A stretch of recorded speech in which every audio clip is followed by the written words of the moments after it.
استيكوشينا فيجينا قاليكو بجانو دول سلامتكم ونحمو بخيراتن مرحبا. ازينا احافني اخوة بالدانماركي بردوان بكم. Kære venner, i dag er vi samlet for at markere vores demokratiske ret til at ytre os og give vores fulde støtte til den kurdiske stemme Roj-TV.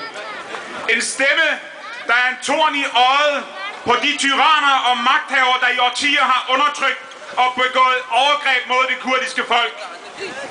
Derfor er Roj-TV ikke alene den frie kurdiske stemme, men den er også millioner af menneskers kritiske vindue og håb til en verden, der ikke vil høre deres stemme og appel om frihed.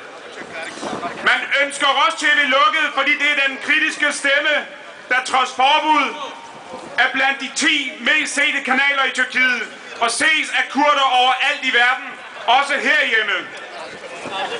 Man ønsker Roj-TV lukket, fordi Roj dækker krænkelser af menneskerettigheder og skaber et medieplatform, fordi der ønsker fred og demokrati.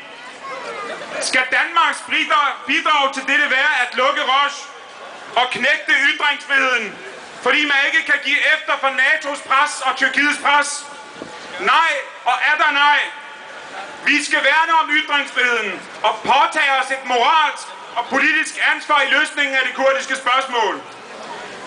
Selvom kurderne næsten udgør en tredjedel af Tyrkiets 70 millioner indbyggere, så er det fortsat ikke tilladt at modtage undervisning på kurdisk, ligesom det kurdiske sprog og identitet fortsat knægtes på alle tænkelige måder.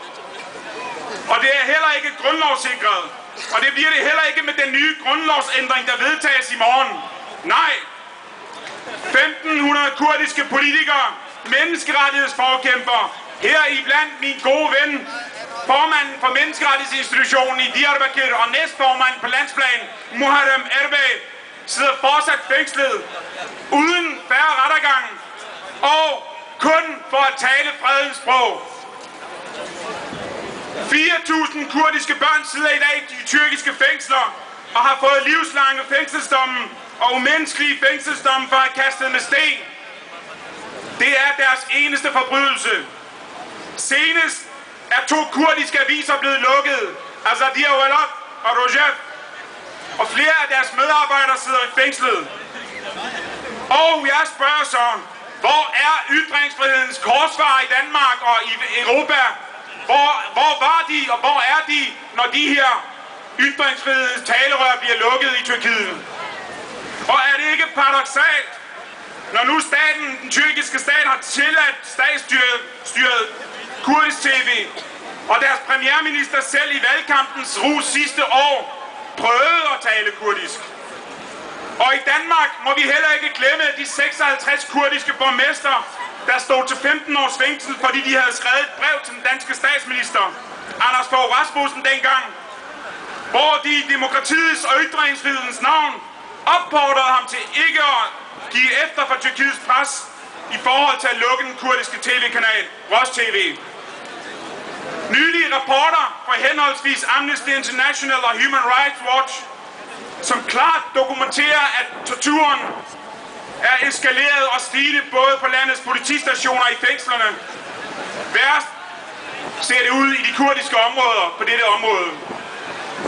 Og jeg kan blive ved, men nej, jeg vil hellere opfordre jer til, og alle andre til at se Roj-TV, det kritiske vindue, der under svære vilkår dækker den virkelighed, som andre medier tiger rundt omkring i verden. Danmarks bidrag til kurdernes appel om ytringsfrihed og ønske om demokrati og frihed skal ikke være at lukke Roj-TV. Nej, vi danske politikere, som Desmond Tutu, der for nylig sendte et brev til Erdogan, må vise modet og tage stilling og fastholde håbet om et folks frihed og en verden uden fascisme og racisme. Med disse ord vil jeg sige tak for taletiden, og hermed endnu en gang erklærer min fulde støtte til Roj-TV og kurdernes retfærdige kamp og kamp for demokrati og frihed. Her vil jeg også sige, her vil jeg også